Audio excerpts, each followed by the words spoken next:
अस्सलाम वालेकुम दोस्तों, मैं सदोर चांदियो जीअं त अॼु सॼे 7 ॼणा थियण वारा आहिनि।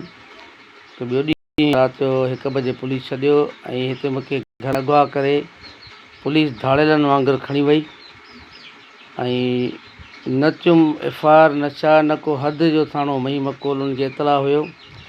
कुझु 8-10 माण्हू हुन सां गॾु पुलिस सां हुया। तालके थाणे जी पुलिस हुई ऐं SHO गोंदल ऐं उन चयो त बाबा तोखे SP वटि 9 बजे कीअं बि पेश थियणो आहे, हर हाल में ज़मीन आसमान हिकु करे तोखे SP घुरायो आहे।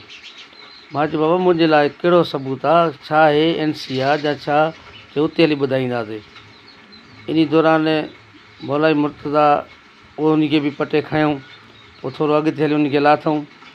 पोयों मुंहिंजा भाइर गॾु आया गाॾी ओचितो खणी ऐं बाईपास जीअं लाड़काणे वारो क्रॉसिंग कनि पिया ऐं मौज़म साहब जे पेट्रोल पंप जे लॻ उते अचे मुंहिंजो भाउ अख्तर अली ऐं मुंहिंजो पुटु अली रज़ा उहे अची पहुता त उन चयो बाबा पहिरियों सबूत ॾेखार त हिनखे कहिड़े ॾोह में खणी थो वञे। की हलो थाणे ते ॿुधायां थो। थाणे ते वियासीं त उते चयईं त पहिरियों त मुंहिंजे भाउ खे घटि वधि गारियूं ॻाल्हायो, SHO गोंदल मुंहिंजे घर में किरी आयो, न FIR न कुझु बि। उते मुंहिंजे भाउ खे घटि वधि ॻाल्हाए जीअं मूंखे अंदरि लाकअप कयईं, वरी पोइ ॿाहिरि अची कढी विहारियईं। मूंखे चयईं त हिन जे ख़िलाफ़ु मौलाई मुमताज़ ऐं चयो आहे त हिनखे मुर्दा जीअं कोॾो धाड़ा हूंदो आहे SP ॾींदो आहे या ज़िंदा जा मुर्दा हीअ असांखे खपे। ईअं टंगे आसमान हिकु करे खणी आया आहियूं ऐं मूंखे आला ऑफिसरनि खे इहा गुज़ारिश आहे, वञी त फ़ोन ते चयो त बाबा हीअ माण्हू मुमताज़ चए जुड़ियल चए, इहे माण्हू चवनि त मां आज़ादु कयां। इहे माण्हू मुंहिंजे जुड़ियल घर में घिरी दाख़िल अमजद उहो बि मुंहिंजे घर में घिरी आयो ऐं SHO खे ॾेखारियईं त हीअ आहे।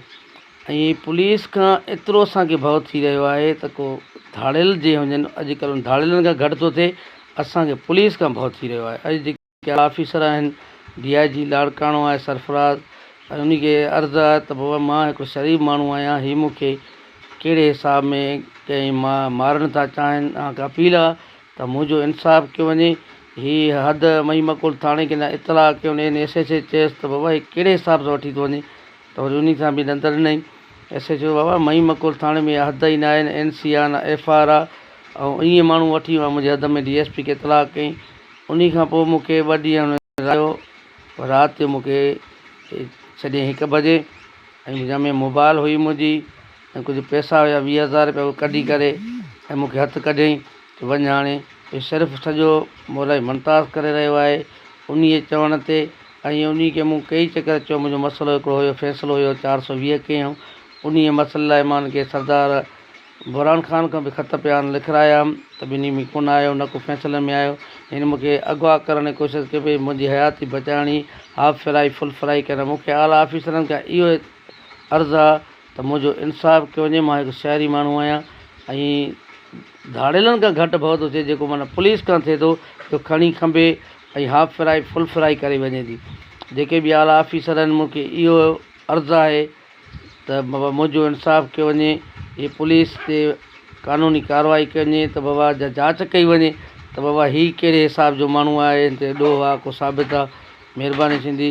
ऐं सॼे ऑफिसरनि खे अपील आहे, असांजा जीअं सिंध वारनि खे अपील आहे, जीअं असांजो सिंध जो वज़ीर आला आहे उनखे अपील आहे, बिलावल भुट्टे खे अपील आहे त मुंहिंजो जांच कई वञे। हीअ माण्हू मुंहिंजी पूरी फैमिली खे ख़तरो आहे। हीअ बि कॾहिं बि मूंखे कुझु थियो न, इहो ज़िम्मेवारु मुमताज़ मौलाई ऐं इहो SHO गोंदल आहे ऐं पुलिस आहे, लाड़काणो पुलिस आहे ऐं मुंहिंजी कंबर छदाकोट हद आहे। मूंखे न को बि मूं ते कोई एक्शन आहे, न को मां शहरी माण्हू आहियां ऐं एतिरो मुंहिंजो डायरेक्टर आहियां, अदाकार आहियां, फ़नकार आहियां, न को सिंध मां जांचा करनि त कहिड़े क़िस्म जो माण्हू आहे त ॾोही आहे। हुनजे मथां अञा कई केस हूंदा, भले जांच कई वञे त हक़ु सच छा आहे। महिरबानी लख थोरा आला ऑफिसरनि जा।